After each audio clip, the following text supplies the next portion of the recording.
오늘 이 두 시편이 어떻게 나누어졌는지 정확히 알 수는 없지만 대부분의 주경 신학자들은 이 두 시편이 하나의 시편이었다라고 이야기하고 있습니다. 특별히 이 시편의 저자는 고라 자손으로 알려져 있습니다. 고라 자손들의 역할은 예배 중에 찬양을 감당하는 역할을 하는 사람들로 우리에게 알려져 있습니다. 역대하 20장 19절의 말씀입니다. 그앗 자손과 고라 자손에게 속한 레위 사람들은 서서 심히 큰 소리로 이스라엘 하나님 여호와를 찬송하니라. 이스라엘 민족들은 특별히 많은 전쟁의 순간에 먼저 하나님께 찬송함으로 나아갔었습니다. 그리고 우리가 흔히 보게 되는 과거 전쟁 영화 가운데서도 군악대의 역할은 참으로 중요한 역할을 감당했던 것으로 우리는 알고 있습니다. 평범한 전쟁의 기온이 감도는 가운데 저 멀리서 군악대의 북소리가 흘러나오기 시작합니다. 아군을 저 멀리서도 식별할 수 없는 깃발과 식별할 수 있는 깃발과 함께 군악대의 나팔 소리도 들려오기 시작합니다. 곧이어 전쟁을 시작하는 함성이 들리며 군악대의 웅장한 찬송 소리는 조금씩 그 소리가 사그러져 가는 듯 합니다. 하지만 계속해서 그 치열한 전쟁의 삶 가운데 그 소리는 남아서 피가 튀고 동료들의 죽음을 넘어서서 나아가야 하는 전쟁의 참혹한 현실 가운데서도 군악대의 찬양 소리는 계속해서 짙은 여운으로 남아 있습니다. 전쟁이 지나간 자리에도 군악대의 찬송 소리는 끝나지 않았습니다. 찬송이 내 삶이 될 수 있다면, 찬송하는 삶이 내 삶의 전부가 될 수 있다면 그런 생각을 해보며 살았던 때가 많았습니다. 지금처럼, 요즘처럼 조금 삶이 좀 팍팍하게 느껴지고 주위를 둘러보아도 내 마음 알아주는 이가 없는 것처럼 느껴질 때면 찬송이 내 삶 가운데 멈추지 않고 끊임없이 흘러나왔으면 하는 바람 가져보게 됩니다. 찬송이 삶이 되기를 원합니다. 내 삶 가운데 찬송하는 삶이 나의 전부가 되기를 소망합니다. 그런데 우리의 삶이 각박해질수록 쉽지 않은 것이, 찬송을 부르기 쉽지 않은 것이 찬송하는 삶 아닐까요? 그런데 성경은 그 찬송이 가장 처절하고 힘들고 어려운 우리의 삶 속에서 울려 퍼져 나와야 한다라고 이야기하고 있습니다. 얼마 전 가족을 한국에 잠시 떠나보내고 요즘에 방바닥에 우두커니 앉아서 떠나간 가족들을 생각하고 있습니다. 특별히 한국에 있는 부모님들, 또 오랜만에 만나는 손주들을 반겨하실 부모님, 특별히 아버지의 모습을 생각하는 시간이 많습니다. 원래 아내와 아이들은 서울에서 보리를 좀 천천히 보고 울산에는 천천히 내려가려고 했었는데 아버지가 손주들을 하루빨리 보고 싶어 하셔서 불이 나게 아버지 마음 서운해 하실까봐 내려갔었습니다. 원래 아이들을 참 좋아하는 아버지였지만 친손주들을 반겨하실 그 아버지의 모습이 왠지 제 마음에도 다가오기 시작하고 있습니다. 그리고 짧은 순간이지만 또 그 손주들과 손자 손녀들과 함께 즐겁고 행복한 시간을 보내고 다시 먼 곳으로 떠나보내시면서 눈물을 글썽거리실 또 부모님의 모습, 아버지의 모습이 떠오르는 저의 모습을 보아하니 이제 저도 아비의 심정을 조금은 알아가는 것 같습니다. 아버지가 된다는 것, 아비의 마음을 품는다는 것, 그것은 참 쉬운 일이 아닙니다. 그런 차원에서 하나님을 아빠, 아버지라 부를 수 있는 특권이 우리에게 주어졌음을 감사하기 원합니다. 우리 아바 아버지라는 찬양인데요, 자주 제가 찬양했던 곡인데 우리 함께 찬양하면서 하나님을 아바 아버지라 예배 시간에 찬송했으면 좋겠습니다.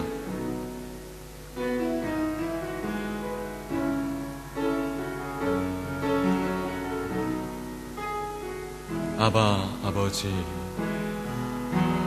아바 아버지, 아바 아버지, 나를 안으시고 바라보시는 아버지,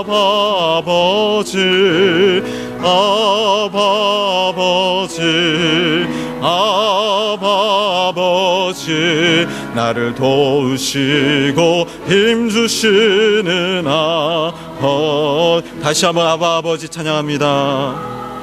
아버지,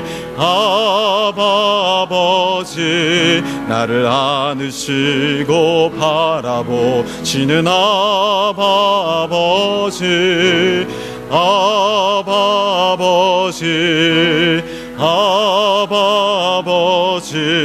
나를 도우시고 힘주시는 아버지. 주는 내 마음을 고치시고 볼 수 없는 상처 맞으시네.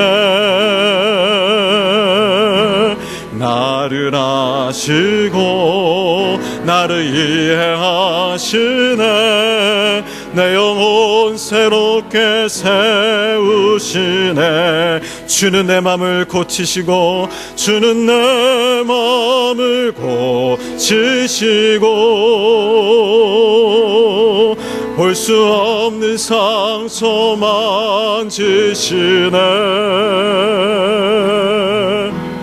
나를 아시고 나를 이해하시네. 내 영혼 새롭게 세우시네.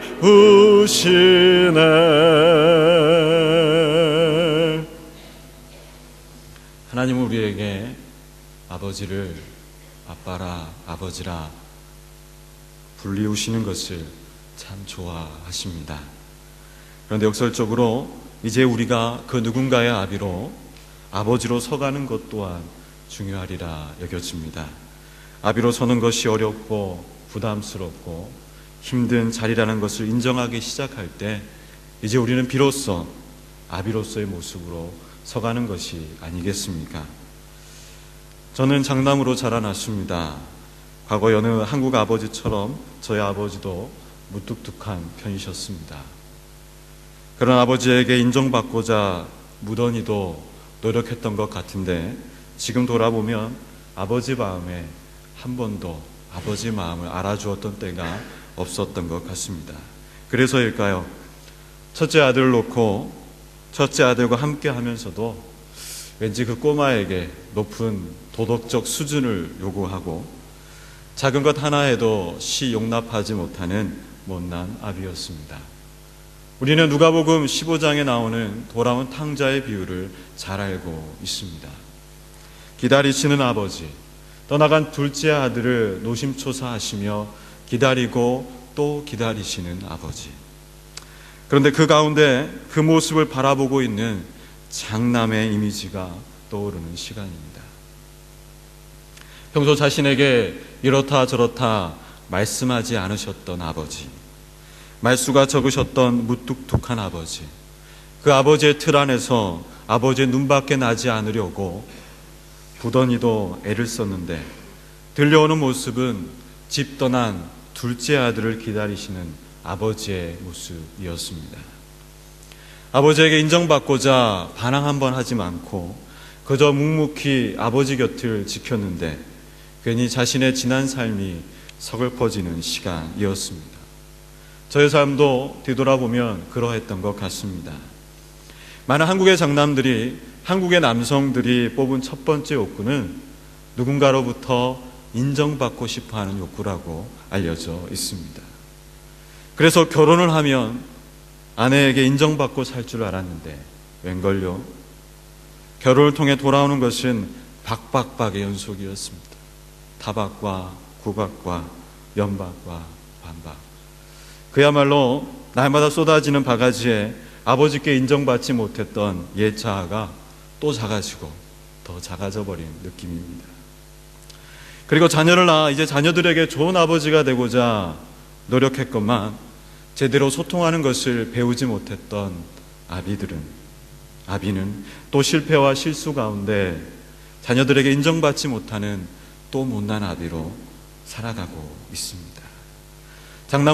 장남으로서 인정받고 싶어하는 욕구가 또다시 현실이라는 삶과 엇박자를 이루면서 또 작아지고 작아지는 삶이었습니다. 그런데 가만히 우두커니 앉아 나를 사랑하시는 하나님 아버지, 세월이 지나 나의 자녀들과 함께하며 기뻐하시는 내 아버지를 떠올리며 이제야 비로소 아버지의 뒷모습이 보이기 시작합니다. 누군가의 뒷모습을 떠올리기 시작할 때 우리는 철이 들었다라고 이야기합니다.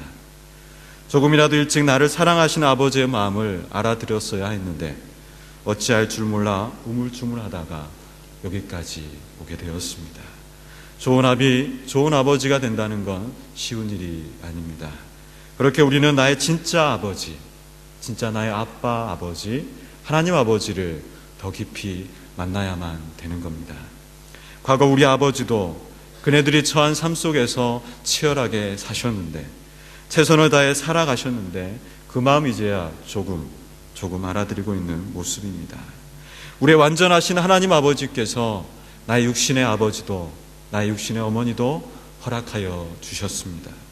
자신의 삶을 주는 것이 무엇인지를 보여주셨던 하나님 아버지, 오늘 우리가 읽었던 시편 1절의 그 말씀처럼 우리 영혼이 하나님을 찾고자 하는 갈망이 마치 사슴이 신의 물을 찾아 뜨겁게 갈망하는 것처럼 그런 갈급함이었으면 좋겠습니다. 갈급함이 있는 자가 우물을 찾지요. 그런 의미에서 시편의 말씀들은 우리에게 하나님의 음성에 귀 기울이는 삶의 태도가 어떤 것이어야 하는지를 보여주고 있습니다. 다양한 저자와 풍부한 표현을 통하여서 우리가 하나님을 어떻게 찾아가고 하나님께 어떻게 기도해야 하고 하나님께 어떠한 모습으로 찬양해야 되는지를 우리에게 가르쳐주고 있습니다. 그들도 나와 결코 다르지 않은 인간이었는데 어떻게 그렇게 하나님을 찬양하고 노래할 수 있을까? 그러한 질문과 경탄을 통해 우리로 하여금 하나님을 향한 갈망으로 다시금 나아가게 하십니다. 좀 더 내용을 살피기에 앞서 우리는 성경이 우리에게 들려지기 위한 책이라는 사실을 기억할 수 있기를 바랍니다. 본래 성경은 기록된 언어이기 전에 우리에게 들려졌던 책이었습니다. 오늘 살아가는 우리는 씌어진 언어, 기록된 언어에 익숙한 삶을 살아가고 있습니다. 그러나 하나님의 말씀은 먼저 우리의 영혼 가운데 들려져야 합니다.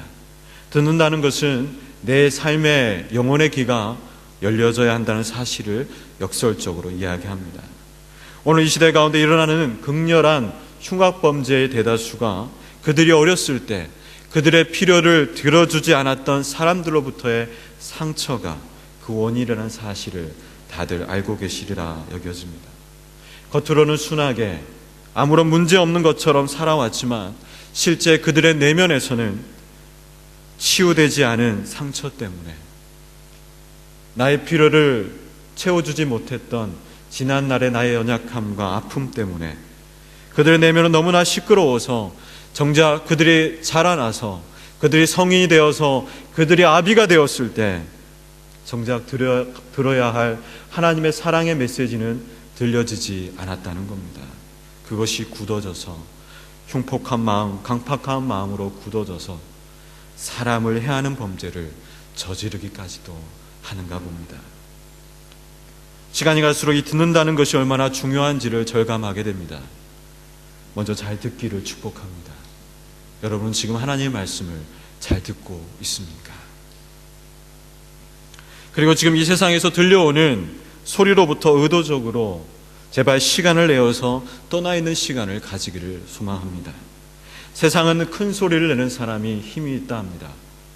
세상은 큰 집에 살고 큰 돈이 있어야 영향력이 있다라고 이야기합니다. 그리고 오늘날 우리의 교회도 더 큰 능력을 가져야지만 더 큰 교회를 달라고 하나님께 기도하고 있지는 않습니까? 특히나 성령님께 더 크게 구하면 더 큰 은사를 주실 거라 생각하고 기도하고 있습니다. 그러나 은사는 그런 것이 아니죠. 하나님께서 주시는 성령의 은사는 철저하게 하나님의 선물이기에 하나님만 드러나야 하고 공동체 유익을 위해서만 사용되어야 합니다. 그런데 언제부터인가 은사를 주신 하나님보다도 더 크고 능력 있는 은사를 받는 것이 우리의 삶이냐, 그렇게 하나님께 울부짖고 있지는 않으십니까? 시편 113편 5절에서 8절까지 말씀입니다. 제가 읽겠습니다. 여호와 우리 하나님과 같은 이가 누구리요? 높은 곳에 앉으셨으나 스스로를 낮추사 천지를 살피시고 가난한 자를 먼지더미에서 일으키시며 궁핍한 자를 거름더미에서 들어세워 지도자들 곧 그의 백성의 지도자들과 함께 세우시며. 하나님은 가난한 자를 들어 강한 자를 부끄럽게 하십니다. 우리는 지난 수요일 날 한 자매의 간증을 통하여서 연약함과 가난과 아픔을 들어 사용하시는 하나님을 만났습니다. 가난은 죄가 아닙니다. 우리의 연약함은 상처가 아닙니다. 지금 나의 고통은 결코 실패가 아닙니다. 그것이 하나님을 만날 수 있는 기회가 된다면 그 가난과 그 아픔과 그 실패가 하나님을 만날 수 있는 기회가 되는, 하나님께 나아가는 길이 된다면 그것은 축복의 통로일 수 있습니다. 그리고 실제로 많은 믿음의 선배들이 일부러라도 가난해져서, 연약해져서, 고통 가운데서 하나님을 더 깊이 만나고자 몸부림쳤었습니다. 참으로 오늘 우리는 너무나 시끄러운 세상에 살고 있습니다. 열심히 세상에서 살아야 합니다. 그러나 때로는 멈추어서 내 안에 하나님을 향한 갈망이 있는지를 점검해야 합니다. 오늘 시편의 저자에게 사람들이 이렇게 질문합니다. 네 하나님이 어디 있느냐? 내 하나님이 어디 있느냐? 원수들이 그를 조롱하는 소리가 지은의 마음을 이렇게 아프게 합니다. 내 눈물이 주야로 내 음식이 되었도다. 시편 43편 2절 말씀입니다. 주는 나의 힘이 되신 하나님이시거늘 어찌하여 나를 버리셨나이까? 내가 어찌하여 원수의 억압으로 말미암아 슬프게 다니니까? 저자는 탄식하고 있습니다. 세상의 각박한 현실 가운데서 부르짖고 있습니다. 요즘 임직자 훈련이 한창입니다. 매주일마다 교회에서 세워주신 직분을 감당하고자 부단히도 애를 쓰고 계십니다. 정말 바라기는 새로 선택된 그들을 통하여서 우리 갈보리 교회가 연약함의 능력을 통해 일하시는 크신 하나님이 드러나기를 소망합니다. 잘나서 된 것이 아니라, 능력이 있어서 된 것이 아니라 하나님이 쓰기 위해서 되었다라는 그 고백이 우리 새롭게 임직을 받는 이들을 통하여서 우리 갈보리 교회 모든 이들에게 드러날 수 있었으면 좋겠습니다. You will be a blessing. 너는 복이 될 것이다 라는 말씀이, 그 하나님의 약속의 말씀이 아브라함에게 주어지고 그 말씀이 이루어지기 위한 시간이 필요했었습니다. 하나님의 말씀이 우리에게 들려지지만 그 말씀이 내 삶 가운데 이루어지기 위해서는 절대적인 시간이 필요한 것을 기억하시기를 원합니다. 하나님의 주시는 복을 누리며 흘려보내는 삶이 되기 위해서는 힘들지만 어렵지만 훈련의 시간이 필요하다는 겁니다. 하나님의 주시는 복을 누리며 흘려보내는 삶이 되어지기까지의 그 과정을 잊지 않으셨으면 좋겠습니다. 오늘 시편의 저자는 자신의 지난 날을 떠올리면서 이렇게 이야기합니다. 시편 41편 4절 말씀입니다. 내가 전에 성의를 지키는 무리와 동행하여 기쁨과 감사의 소리를 내며 그들을 하나님의 집으로 인도하였더니 이제 이 일을 기억하고 오히려 내 마음이 상하는도다. 하나님의 말씀이 주어지고 우리의 삶은 형통했던 순간도 있었고 힘들었던 순간도 있었습니다. 그런데 오늘 내 삶 가운데 나를 둘러싸고 있는 나의 현실은 그 모든 것이 추억으로만 들려질 때가, 보여질 때가 있다는 사실입니다. 고생했던 기억, 행복했던 기억, 그 모든 것이 내 마음을 오히려 아프게 하는 시간이 있다는 사실입니다. 오늘날 한국교회를 바라보면서 안타까운 사실은 하나님의 말씀을 전하는 많은 설교자들이 과거의 기억에 사로잡혀 있으므로 오늘의 현실 가운데 안타까워하고 있다는 사실입니다.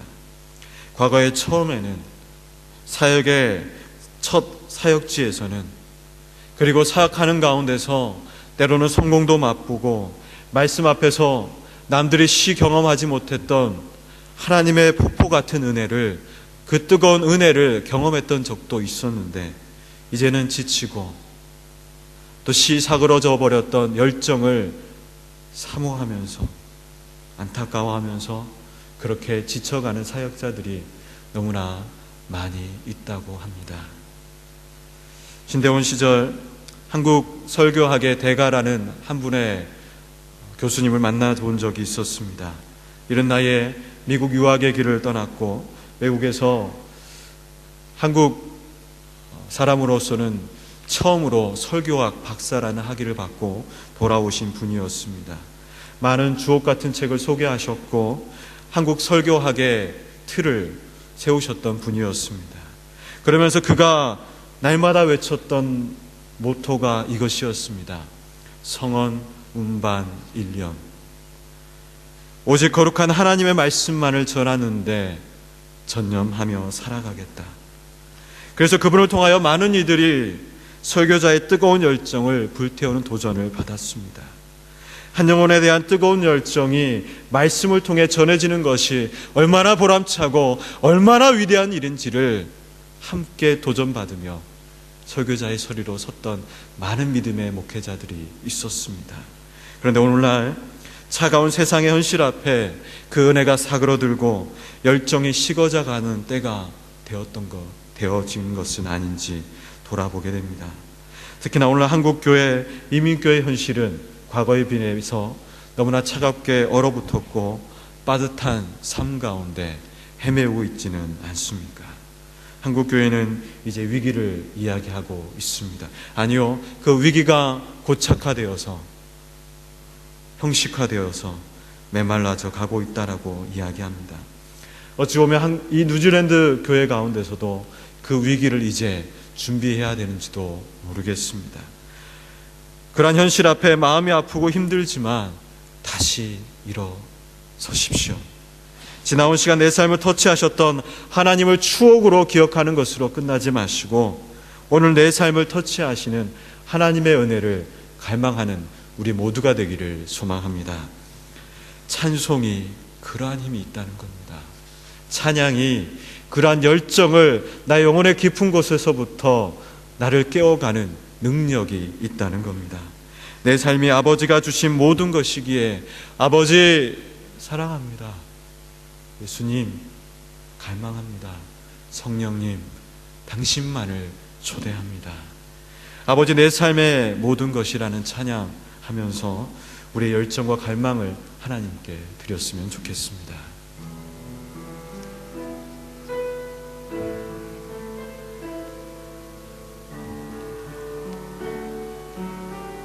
아버지 내 삶의 모든 것 되신 주, 아버지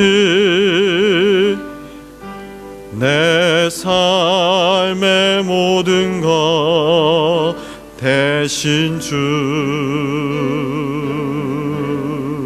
나의 소망, 나의 소망, 나의 참 기쁨, 사랑합니다. 사랑합니다.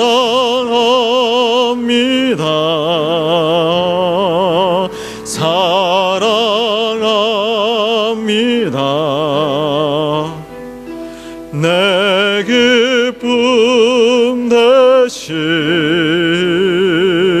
나의 주 예수님, 예수님 내 삶의 가장 귀한 분, 순결하고 순결하고 친절하신 주, 사랑합니다. 사랑합니다.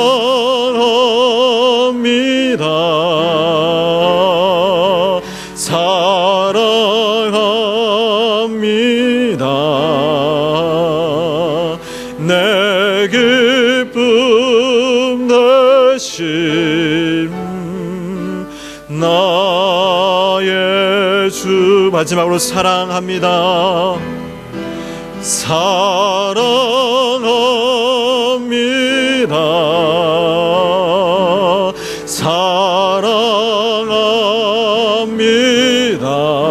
사랑합니다. 내 기쁨 대신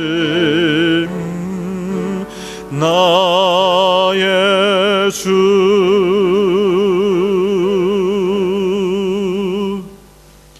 우리의 처음이 어떠했든, 우리의 삶의 과정이 어떠했든, 우리의 삶의 마지막은 찬송으로 끝나야 합니다. 우리 삶의 예배는 찬송으로 시작해서 찬송으로 끝이 나야 합니다. 찬송의 순간은 내가 쓰러진 그곳에서 다시 시작되게 되어 있습니다. 결국 지금 나의 두려움은 찬송으로 끝날 것이라는 그 확신이 있기를 축복합니다. 오늘 시편의 저자는 마지막으로 3번에 걸쳐서 자신의 삶을 회복시키셔서 찬송하게 하실 하나님을 이렇게 노래하고 있습니다. 우리 다 같이 시편 42편 5절, 11절, 43편 5절 말씀 다 같이 읽겠습니다. 내 영혼아, 네가 어찌하여 낙심하며 어찌하여 내 속에서 불안하여 하는가? 너는 하나님께 소망을 두라. 그가 나타나 도우심으로 말미암아 내 하나님을 여전히 찬송하리로다. 오늘 저자는 마지막으로 자신의 영혼에게 명령하고 있습니다. 어찌하여 너는 불안해하는가? 어찌하여 그렇게도 괴로워하느냐? 하나님 아버지께 소망을 두라. 하나님을 기다리라. 하나님을 기대하라. 그러함으로 나를 도우시는 나의 구원자, 나의 하나님을 또다시 찬송하겠다 라고 시편 기자는 이야기합니다. 지금 우리는 기쁨의 50일, The Great 50 Days라는 절기를 보내고 있습니다. 부활주일부터 시작하여 오순절 성령 강림주일까지 연결되는 교회력의 첫 번째 절기로 우리는 보내고 있습니다. 이 절기는 또한 교회 역사 가운데 가장 먼저 시작된 절기로 알려져 있습니다. 우리가 잘 알고 있는 대림절보다도 사순절보다도 더 오래된 절기입니다. 과거 우리의 믿음의 선배들은 부활주일을 단 하루만으로 끝내지 않고 성령 강림 주일 때까지 완전한 기쁨과 승리의 기분으로 날마다 하나님을 찬송했었습니다. 말씀이 육신되어 이 땅에 오셨고 우리를 위해 십자가에 달려 죽으셨습니다. 하나님의 위대한 계획이 성취되었고 우리는 이제 주님을 믿기만 하면 구원받은 존재로 살아가게 됩니다. 그래서 지금 우리는 구원받는 자녀로서의 삶을 살아가고 있지요. 그러나 그 구원받은 자로서의 삶의 모습, 찬송의 모습이 날마다 나를 깨워가며 날마다 내 삶 가운데 울려 퍼지고 있습니까? 성숙한 신자가 누구입니까? 성숙한 신자는 내가 찬송할 수 없는 상황 속에서도 하나님을 찬송하는 사람입니다. 부디 이 말씀을 통해 내 삶 가운데 차고 넘쳐나는 찬송의 은혜를 오늘 부여잡고 살아내는 우리 모두가 되기를 소망합니다. 기도합시다. 사랑하는 아버지 하나님, 우리의 삶이 찬송이 되기를 소망합니다. 우리의 삶이 찬양의 삶 되게 하시고 아무리 각박하고 힘든 현실 속에서도 하나님을 찬송함으로 다시 일어서는 놀라운 은혜를 허락하여 주시옵소서. 찬송의 순간을 살아가는 갈보리 교회 가운데 이미 시작된 놀라운 회복과 부흥의 역사를 찬양합니다. 거룩하신 예수님의 이름으로 간절히 기도합니다. 아멘.